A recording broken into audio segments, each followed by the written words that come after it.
Assalamualaikum warahmatullahi wabarakatuh. Perkenalkan, nama saya Diajeng Afitasari. Saya dari PGMI kelas A semester 3 Fakultas Tarbiyah dan Keguruan Universitas Islam Negeri Sunan Ampel, Surabaya. Tujuan saya membuat PPT video ini adalah untuk memenuhi tugas filsafat pendidikan Islam. Langsung aja simak videonya.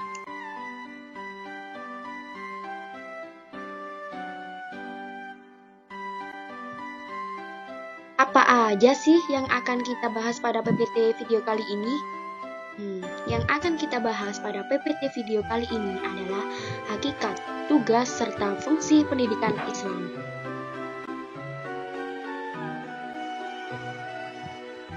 Sebelum kita membahas tentang hakikat, tugas, serta fungsi pendidikan Islam, kita harus tahu terlebih dahulu apa sih pengertian pendidikan Islam itu.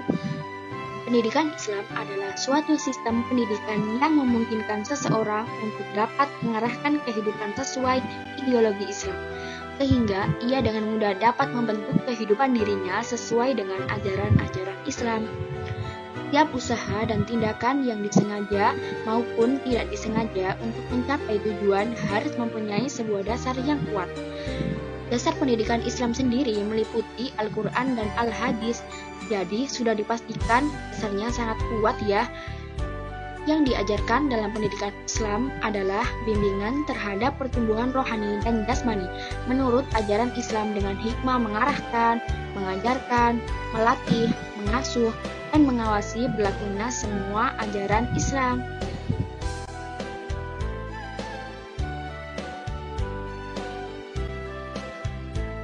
Hakikat pendidikan Islam secara umum jika ditelaah setidaknya ada 3 istilah yang digunakan Al-Quran dan Hadis yang berkaitan dengan hakikat pendidikan Islam.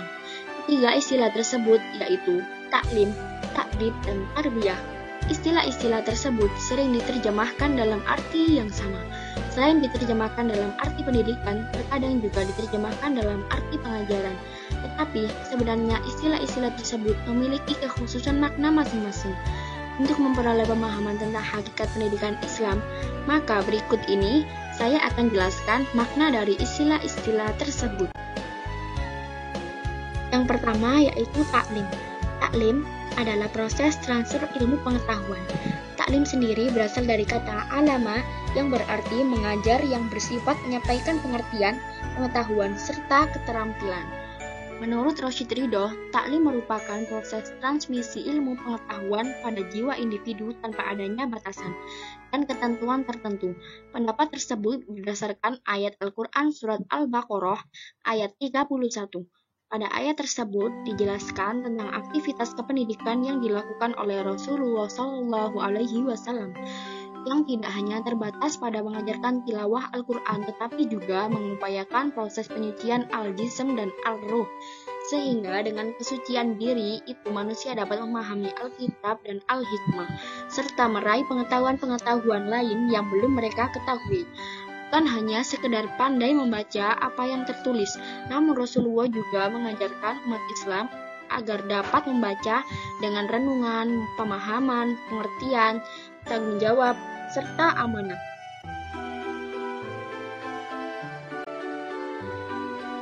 Yang kedua yaitu takdib. Takdib merupakan proses perbaikan moral. Istilah takdib memiliki beberapa kata dasar. Yang pertama yaitu berasal dari kata adaba ya'dubu yang berarti melatih dan mendisiplinkan diri untuk berperilaku yang baik dan sopan. Yang kedua yaitu berasal dari kata adaba ya'dibu yang berarti mengadakan pesta atau jamuan atau berbuat dan berperilaku sopan. Yang ketiga yaitu bentuk kata kerja dari takdib, yakni adabah yang berarti mendidik, melatih, memperbaiki, mendisiplinkan, dan memberi tindakan. Berdasarkan pada orientasi yang saya sebutkan tadi, maka penggunaan takdib terhadap pembentukan suatu perilaku sebagai penyempurna akhlak atau budi pekerti. Menurut Muhammad Nuhaib Al-Attas, mendefinisikan pendidikan Islam menggunakan istilah takdib karena memaknainya dengan mendidik yang berorientasi terhadap perubahan perilaku ke arah yang positif. Al-Attas sangat gigih mempertahankan pendapatnya bahwa pendidikan Islam lebih tepat menggunakan istilah ta'dib yang di dalamnya telah mencakup semua aspek, baik pengajaran, pengetahuan, maupun pengasuhan. Menurut Al-Attas, istilah ta'dib adalah yang paling tepat. Alasan Al-Attas cenderung menggunakan istilah ta'dib karena adab berkaitan erat dengan ilmu. Ilmu tidak bisa diajarkan dan ditularkan kepada murid kecuali guru tersebut memiliki adab yang tepat terhadap ilmu pengetahuan. Adab sangat ditekankan oleh Al-Attas sebab dalam proses pendidikan Islam, adab bertujuan untuk menjamin bahwa ilmu yang diperoleh akan digunakan secara baik dikenal dalam masyarakat.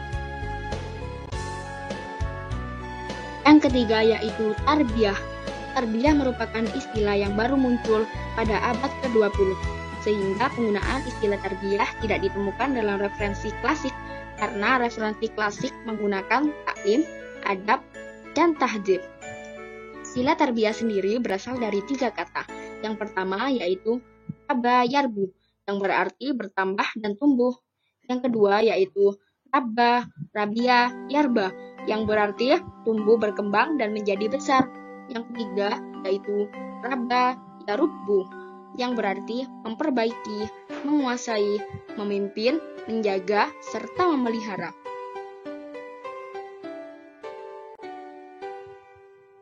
Jadi, tarbiyah merupakan proses pendidikan secara bertahap sesuai dengan tingkat perkembangan manusia dalam rangka menjaga dan mengembangkan fitrah yang ada dalam dirinya sampai menuju dalam kesempurnaan, sehingga ia mampu menempatkan fitrahnya pada tempat yang semestinya sebagai manusia yang memiliki nilai rahmatan lil alamin.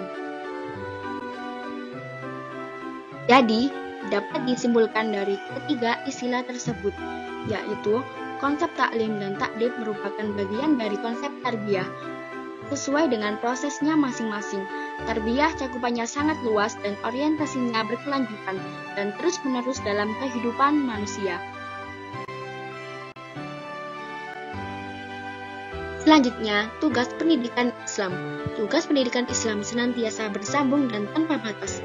Hal ini karena hakikat pendidikan Islam merupakan proses tanpa akhir sejalan dengan yang ditetapkan oleh Allah Subhanahu wa Ta'ala. Dalam PPT kali ini, tugas pendidikan Islam dibagi atas 2 pendapat, yakni menurut Ibnu Taimiyah dan menurut Arifin. Berikut penjelasan atas masing-masing pendapat. Menurut Ibnu Taimiyah, sebagaimana yang dikutip oleh Majid Irsan Al-Kailani, tugas pendidikan Islam pada hakikatnya bertumpu pada 2 aspek, yaitu pendidikan tauhid dan pendidikan pengembangan tabiat peserta didik. Pendidikan tauhid dilakukan dengan pemberian pemahaman terhadap 2 kalimat syahadat, pemahaman terhadap jenis-jenis tauhid, dan menghindarkan dari segala macam kemusyrikan.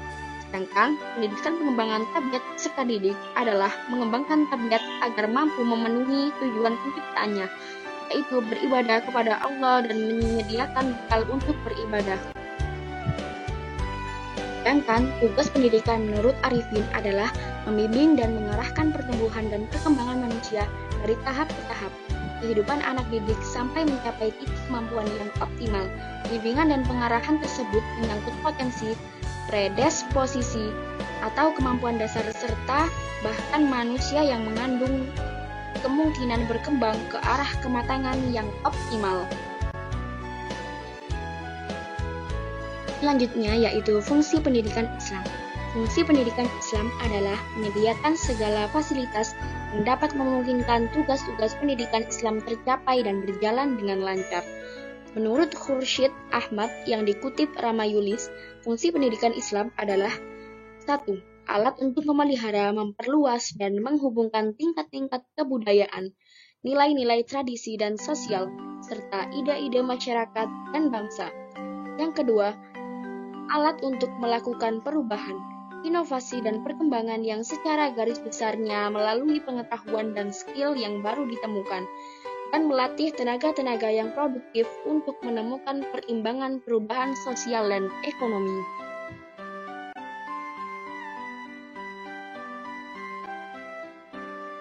Sekian presentasi dari saya, kurang lebihnya mohon maaf, semoga bermanfaat. Terima kasih. Wassalamualaikum warahmatullahi wabarakatuh.